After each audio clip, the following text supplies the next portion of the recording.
William had stayed silent for several days. It was most unusual. The engines laughed and would say, "Silence is golden," but they knew it wouldn't last. And it didn't. A chirpy and inquisitive mogul surveyed the sheds. He was one of Ivor's cousins. He had the same boiler, the same wheels, and the same power classification. The only huge difference was that he had a tender instead of tanks on his side. Ivor was very pleased to have a relative in the sheds, and the newcomer showed the same enthusiasm. The shed-master checked his new engine over before welcoming him to his new home. He left him to introduce himself to the other engines. "Hello, I'm Robin," he puffed. "Why are you called Robin?" asked Jimmy. "Oh, long story short, a robin built its nest in my cab when I had my wheels taken off to be fitted with new tyres. By the time my wheels were refitted, the robin and its chicks were ready to fly the nest. The fitter gave me the name. Everyone teased me about it at first, but it soon stuck." "Well, I think Robin is a lovely name," said Fred. "The driver said I'd take off as quick as a robin too. Must be an Ivor thing," chuckled Robin. Ivor smiled at this thought. "Well, I think you and Ivor are going to be very firm friends," puffed Jimmy. William had been watching the engine's conversation and inevitably interrupted. "There's something different about you," muttered William, "and I don't like it." Oh," quivered Robin nervously. Oh, it must be my livery." "Well, I see nothing wrong with it," said Arthur kindly. "Dark green is a beautiful colour. It suits you. You and me, my dear boy, we give a splash of colour to these sheds." Well, it's just that I was built in Swindon Works, so as I was going to be, working on the Western region, they painted me in the traditional Great Western green, with British Railways' permission, of course." William snorted crossly. "An impostor!" he exclaimed. "I knew there was something fishy about you. Why would anyone give a mogul express passenger livery?" "Well, only the stupid Western region would." "Shut up!" snapped Jimmy. "That's enough. You have no right to speak to Robin that way, or speak so rudely of the Western region," added Fred.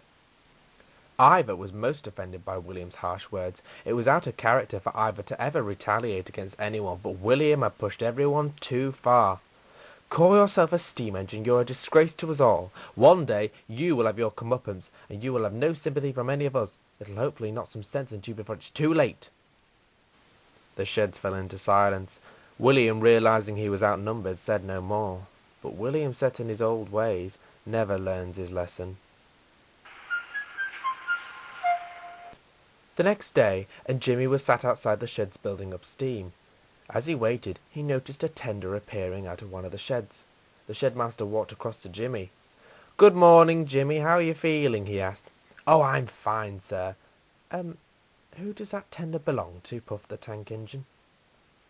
"Oh, that belongs to another new engine. You'll meet him in good time. What do you think of Robin?" Jimmy smiled. "I think he's lovely, sir," but then he trailed away. But William doesn't. One day he's going to say something, and it's going to get him into real trouble." The shed-master thought about the situation. "He's as bad as that den. He'll never learn," sighed Jimmy. The shed-master turned to the stranger's tender. A workman appeared from behind it. "It's fixed. He'll be good to go now," he called. The shed-master turned back to Jimmy with a smile on his face. "William will learn his lesson sooner than you think. But for the meantime, Ivor and Robin are in charge of the new engine's morning train until he's in full steam. Keep a good lookout for him. You'll hear him before you see him." He chuckled and walked quickly away. Jimmy was rather confused, but said nothing as he made his way to the station.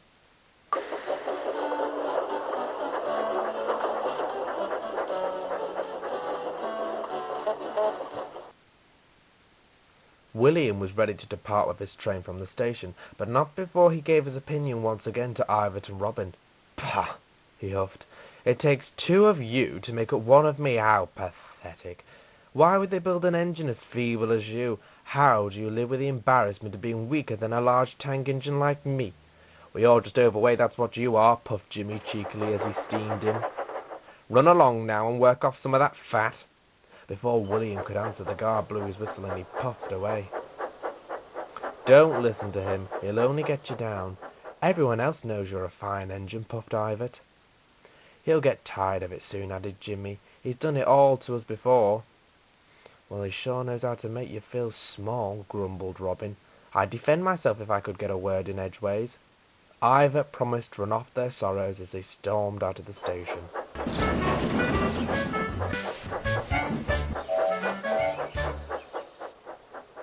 That afternoon, Jimmy and Fred were stood talking. Fred had helped bring a parcel train in due to a failed diesel engine. They were just talking of how William would be put in his place when they could hear a steam engine approaching. They thought nothing of it until it got closer.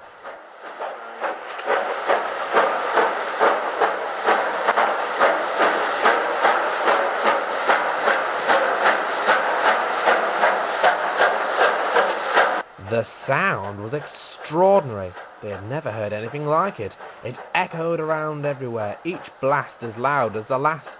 Young boys ran to the end of the platform to see who it was. Finally, the sight of a Standard 5 came into view. His shrill whistle was as loud as his chuffs.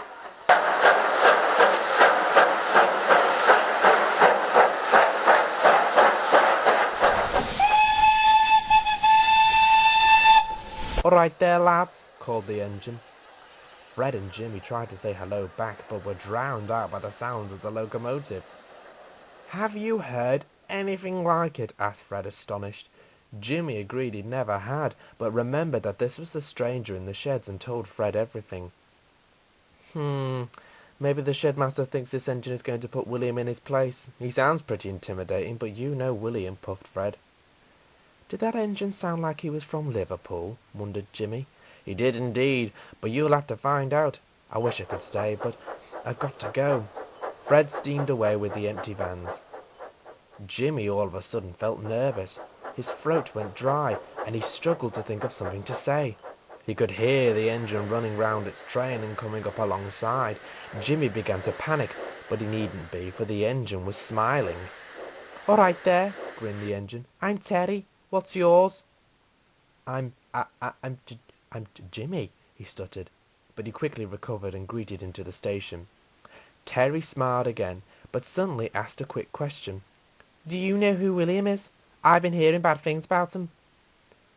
Terry had met Ivor and Robin before he brought the afternoon train back. They had advised him to watch out for William and told him all the things he'd said to Robin. Yes, I do, actually. He'll be arriving soon. May I ask why?" "He sounds like a bully, and I hate bullies. He needs to be put into his place if I'm to be living with him," said Terry sternly. He steamed away. Jimmy was unsure if Terry would put things right after all. It was unlucky for William, for moments later, as he brought his train in and was ready to leave with his commuter train, that something would go wrong. His injectors had failed. There was no time for an engine change, so Terry was coupled in front of William and he would be taken off at the next station. "Oh, good grief," yelled William pompously. "A standard class? I thought they stopped building riff-raff and started building proper engines."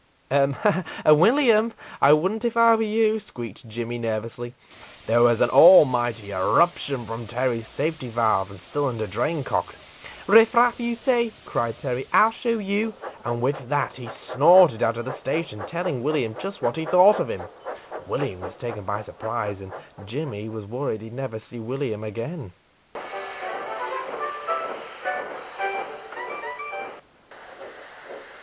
But that evening he did. He found William tucked up in the shed alone. It was obvious Terry had given him a few home truths. Robin and Ivor were talking happily amongst themselves. "Oh, hello, Jimmy. That William apologised to me. He's all right when you get to know him, but he jumped a couple of times when he heard a shrill whistle," chortled Robin. "It's that Terry. He's done wonders to these sheds, and he's only been here for half a day," teased Ivor. Jimmy, being a kind-hearted engine, did feel sorry for William. "I do hope you've learned your lesson, William. Not just for your sake, but for everyone's," whispered Jimmy. William said nothing, but he didn't have to, for Jimmy knew that he had. He buffered up to him under the shed to keep the Stanley tank company. William much appreciated this and closed his eyes. He had a lot to think about.